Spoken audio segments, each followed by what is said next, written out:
Sa gitna ng issue ng ghost flood control projects, ibinunyag naman ni Education Secretary Sani Angara ang pag-turnover sa kanila ng DPWH ng higit 1,000 classrooms na hindi tapos. Problemado rin daw ang Department of Education sa makupad na pagtatayo ng DPWH ng classrooms. Sitwasyon na hindi nila matugunan dahil sa isang probisyon sa budget ng ahensya. Tinutukan yan sa exclusive report ni Kyle Bulyas. Lamang sa flood control projects ng Department of Public Works and Highways o DPWH, mayroong issue sa substandard na proyekto. Dahil maging sa Department of Education, mayroon ding substandard na mga classroom.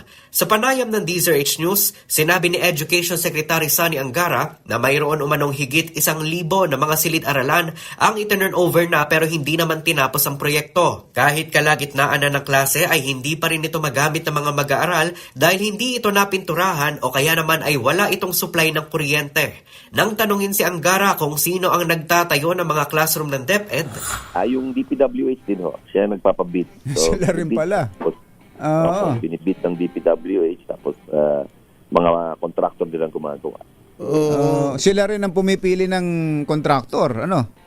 Pag Ay, ganun. pinapabid nila. ayon kay Angara, may mga espesyal na probisyon sa budget ng DepEd na nagsasabing ang DPWH lamang ang makapagpapatayo ng mga classroom. Ito anya ang nais ng ipabago ni Angara sa Kongreso upang mabigyan na ng flexibility ang DepEd para magamit ang kanilang pondo sa pagpapatayo ng mga silid-aralan sa pakikipagtulungan sa mga local government unit at sa iba pang civil society group. Sabi ni Angara, mabagal ang pagtatayo ng DPWH ng mga classroom.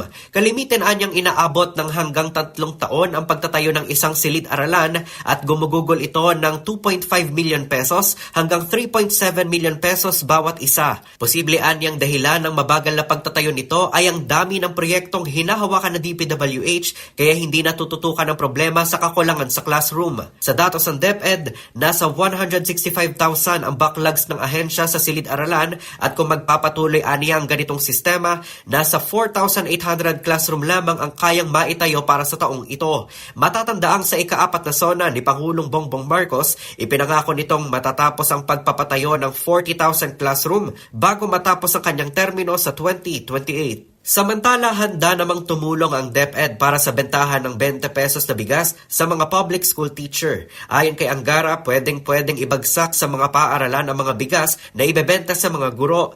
Una nang sinabi sa DZRH ni Agriculture Secretary Francisco Chu Laurel Jr. na problema nila ngayon ang logistics para sa pagdadala ng mga bigas sa iba't ibang bahagi ng bansa. Para sa MBC TV Network News, ito si Kyle Bulyas ng DZRH. Una sa Pilipinas, una sa Pilipino.